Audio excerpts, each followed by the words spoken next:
Next method of integration is integration using partial fraction.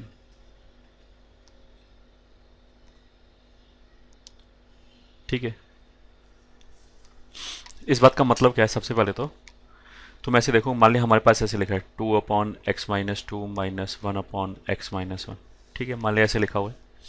इसको हमने simplify किया तो will get twice of x-1 minus x-2 whole divided by x-2 into x-1।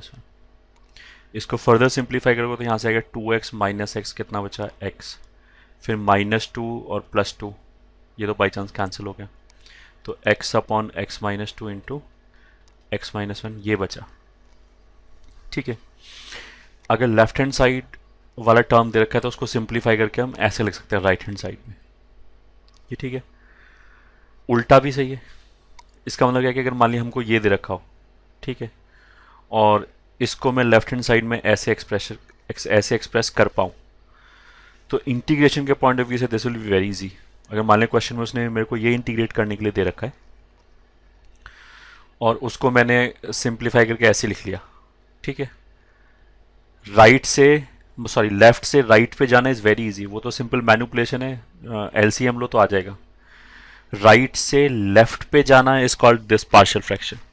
ये ठीक है, अगर मान ली ये जो राइट हैंड साइड वाला एक्सप्रेशन लिखा है फाइनली सेकंड लाइन में, इसको मेरे को इंटीग्रेट करना हो और इसको if I am able to express in this form जो लेफ्ट हैंड साइड पे लिखा हुआ है, तो ये तो इंटीग्रेट आराम से हो जाएगा क्योंकि ये तो लॉग वाला फॉर्मूला लग जाएगा। ठीक है, तो पार्शियल फ्रैक्शन का मतलब यही है कि हमारे पास हमारे को ऐसे कोई एक्सप्रेशन दे रखा होगा और उसको हम रिड्यूस करेंगे इस तरह के एक्सप्रेशन में। ये ठीक है, which is simple and which can be integrated easily. यहाँ तक ठीक है? ओके, अब मेथड क्या होगा? ये ठीक है, हम we are not going into proof के प्रूव कैसे होगा, बट हम मेथड की बात करेंगे। मेथड क्या होगा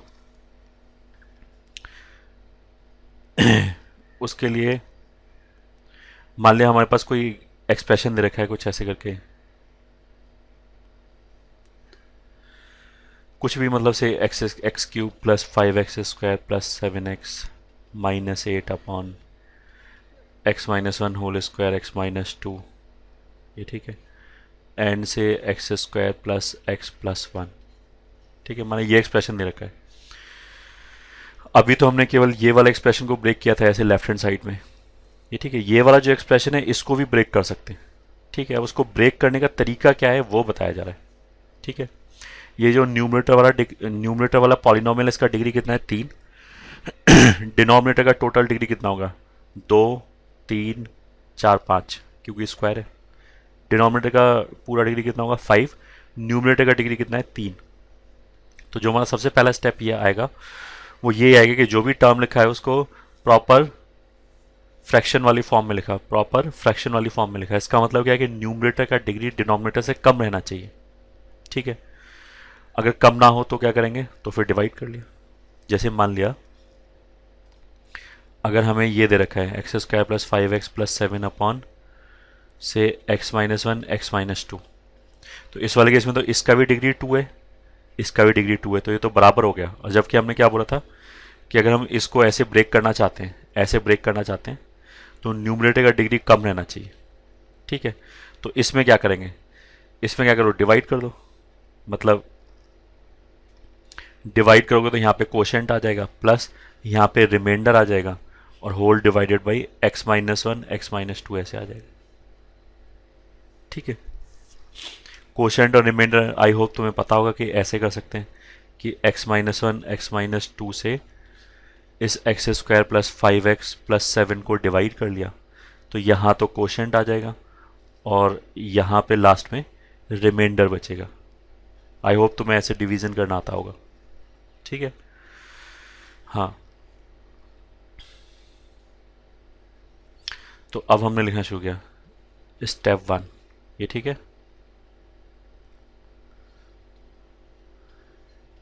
the given term should be in proper, ये ठीक है, पार्शियल फ्रैक्शन फॉर्म, ये ठीक है, that is degree of numerator should be less than degree of denominator, ऐसे होना चाहिए, ये ठीक है। ये तो हो गया first step. Now let's come to second step, ये ठीक है।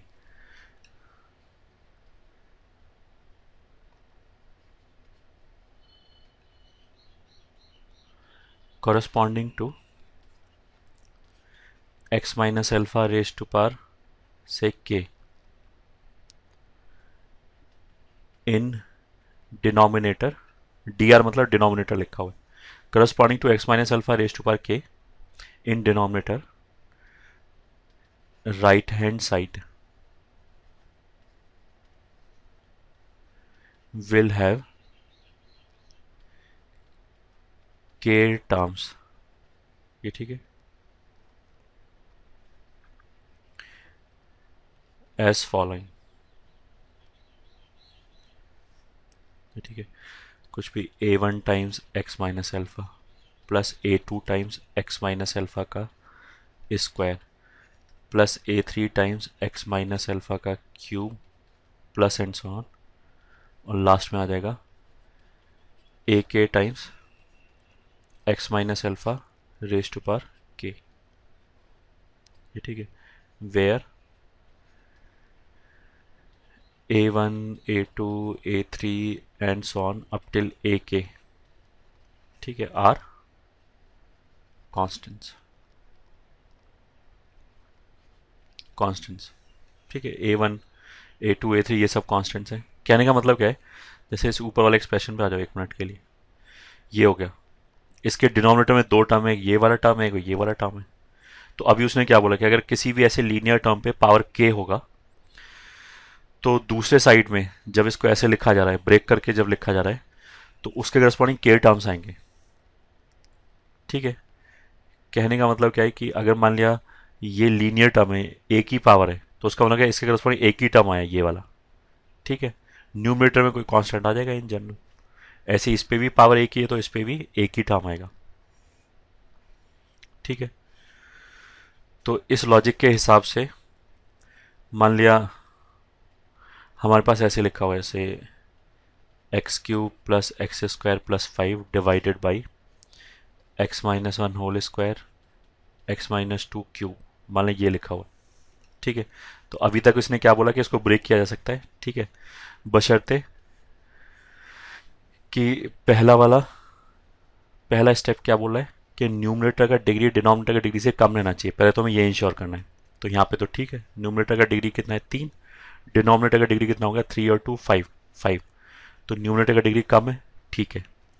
फिर दूसरे वाले ने क्या बोला कि अगर एक linear raise to power k type कोई भी टर्म होगा तो उसके करस्पॉन्डिंग राइट हैंड साइड पे k टर्म लिखे जाएंगे। केवल डिनोमिनेटर की टर्म्स की बात करें, न्यूमरेटर से कोई मतलब नहीं। तो इस वाले केस में डिनोमिनेटर में एक ये टर्म हो गया, इस पे पावर कितना है 2, तो इसके करस्पॉन्डिंग 2 टर्म लिखे जाएंगे। इस पे पावर कितना है 3, तो इसके करस्पॉन्डिंग 3 टर्म लिखे जाएंगे। तो मतलब ऐसे आ जाएगा कुछ a1 times x minus 1 plus a2 times x minus 1 का स्क्वायर, मतलब पावर 1 से शुरू करके जहां तक पावर जा रहा है वहां तक लिखना है, प्लस अब a3 लिखेंगे क्योंकि a1 और a2 तो यूज कर लिया, तो नेक्स्ट मान लिया a3 टाइम्स, अब इसके करस्पॉन्डिंग लिखना शुरू किया 1 पावर से, फिर a4 टाइम्स x माइनस 2 का square plus a5 times x minus 2 का क्यूब, ये ठीक है। अभी a1 a2 a3 a4 a5 ये निकालने हैं, ठीक है। ये क्वेश्चन तो केवल इलस्ट्रेट करने के लिए हमने ऐसे लिया है। ऑफ कोर्स एग्जाम में इतना बड़ा क्वेश्चन नहीं आ सकता क्योंकि ये तो बहुत लेंथी हो जाएगा, क्योंकि इसमें अभी तो 5 कोफिशिएंट्स निकालने पड़ेंगे, उसके बाद इंटीग्रेशन शुरू होगा। तो ऐसा क्वेश्चन एग्जाम में नहीं आएगा। ऑफ कोर्स ये तो for the sake of completion, theory complete हो जाए इसलिए पढ़ाया जा रहा है, ठीक है। ऐसा होगा नहीं। a1 a2 a3 a4 a5, मतलब हमने यहाँ पे क्या क्लेम किया है बेसिकली विदाउट प्रूफ, कि अगर इस तरह का एक्सप्रेशन लिखा है तो वो ऐसे टर्म्स में ब्रेक हो जाएगा। बस हमें A1 A2 A3 A4 और A5 अप्रोप्रिएटली ढूंढने पड़ेंगे। ये ठीक है। और ब्रेक ऐसे हमेशा हो जाएगा। ठीक है। हमेशा कैसे हो जाएगा, वो उसका प्रूफ एग्जिस्ट करता है, तुम उसको भूल जाओ। ये ठीक है। अब ये ठीक है, ये तो हो गया स्टेप 1 स्टेप 2। अच्छा, अब डिनोमिनेटर में ऐसा भी हो सकता है कि कोई क्वाड्रेटिक टर्म हो। ठीक है। तो स्टेप 3, अगर डिनोमिनेटर में कोई क्वाड्रेटिक टर्म है तो हमने देखा कि वो फैक्टराइज हो रहा है या नहीं हो रहा है। अगर फैक्टराइज हो रहा है तो फैक्टराइज कर दिया उसको। ये ठीक है। और अगर मान लिया उसका डी लेस देन जीरो है तो रियल फैक्टर्स नहीं होगा, रियल फैक्टर्स नहीं आएंगे। ये ठीक है, फैक्टराइज हो रहा है इस बात का मतलब क्या है, रियल फैक्टर्स। कॉम्प्लेक्स फैक्टर तो हमेशा ही आ जाएंगे। ठीक है। तो फिर अगर उसका डी लेस देन जीरो है तो फिर उसके करस्पॉन्डिंग राइट हैंड साइड पे न्यूमरेटर में, जैसे इस वाले केस में क्या था कि इस टर्म के करस्पॉन्डिंग राइट हैंड साइड पे ये दो टर्म आए और इनके न्यूमरेटर में कांस्टेंट्स हैं। ठीक है। अगर मान लें यहाँ पे कोई ऐसा क्वाड्रेटिक आ जाए जिसका डिस्क्रिमिनेंट लेस देन जीरो, तो उसके करस्पॉन्डिंग राइट हैंड साइड में कांस्टेंट की बजाय लीनियर आएगा। ये ठीक है।